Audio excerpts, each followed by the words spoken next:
ও নবী, আপনি বলে দেন আপনি কবরে কি হয় শুনেন না?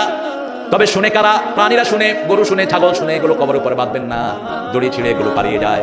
মানুষ যদি কবরের আযাবের কিছু শুনতো, মানুষ দুনিয়াতে স্থির থাকতে পারতো, সমস্ত মানুষ পাগল হয়ে যেত। রাসূল সাল্লাল্লাহু আলাইহি ওয়াসাল্লাম বলছেন, যখনই কবরে কাউকে রাখা হয়, কবর চাপ দিতে আসে, যেই হোক না তার পরিচয়।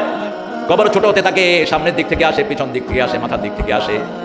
রাসূল সাল্লাল্লাহু আলাইহি ওয়াসাল্লাম বলছেন, যখনই কবর সংকুচিত হয়ে আসে, তার কোরআন তার মাথার সামনে বসে যায়, পায়ের সামনে বসে যায় সদকা, ডান হাতে যাকাত, বাম হাতে নামাজ। এই চারদিকে চারটা জিনিস বসে যায়, ডান হাতে নামাজ, বাম হাতে যাকাত, পায়ের কাছে সদকা, মাথার কাছে কোরআন। যখনই মাথার দিক থেকে কবর আসা শুরু হয়, কোরআন দাঁড়িয়ে বলে, খবরদার দিক থেকে আসবি না, আমার ভাই সব সময় আমার তেলাওয়াত করে আমল করতো। সে আল্লাহ বলছেন, আমাতাহু ফাকবারাহ, সূরা বাসার ভিতরে বলছেন, মানুষকে আমি মৃত্যু দান করি, তারপরে তাকে কবর দিয়ে দেওয়া হয়। অর্থাৎ মৃত্যুর পরে যেখানেই থাকে সেটার নাম হলো কবর। বুসিরা মা ফিল কুবুর, সূরা আদিয়াতের শেষে আল্লাহ বলছেন, কবরের ভিতরে যা আছে সেটা বের করে আনবেন কে? প্রত্যেক মানুষকেই কবরে রাখা হবে, যেখানে সে মারা যাক, তার কবর শুরু হয়ে যায় মৃত্যুর পর থেকে। রাসূল বলছেন, একটা মানুষের জীবনে তিনটি হাসর, কয়টি?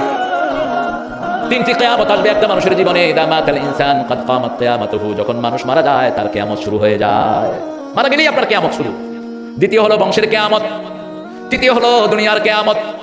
চূড়ান্ত কিয়ামত হবে, চূড়ান্ত কিয়ামতে সবকিছু লন্ডভন্ড হয়ে যাবে। কিয়ামতের শাস্তি আল্লাহ এমন লোকের উপরে দিবেন না যারা আল্লাহকে রব মানে। আমরা কাকে রব মানি? আমাদের রবকে আল্লাহ। আল্লাহকে রব মানলে আল্লাহর বিচারও মানতে হবে, আল্লাহর সব কিছুই মানতে হবে। রাজি আছেন তো? এই কবরে যখন রাখা হয়, রাসূল সাল্লাল্লাহু আলাইহি ওয়াসাল্লাম বলছেন, বুখারী মুসলিমের বর্ণনা, পায়ের আওয়াজ শোনা যায়, এমন সময় দুইজন ফেরেশতা চলে আসে। কয়জন? দুইজন। তার আগে আরেকটা ঘটনা হয়। কষ্ট হচ্ছে না? এত রাত করেছে, কষ্ট তো হবে। মোনাজাত দিয়ে দিই সারা রাত সামনে দিচ্ছি, মাগরিবের পর ছাড়া মাহফিল করবো।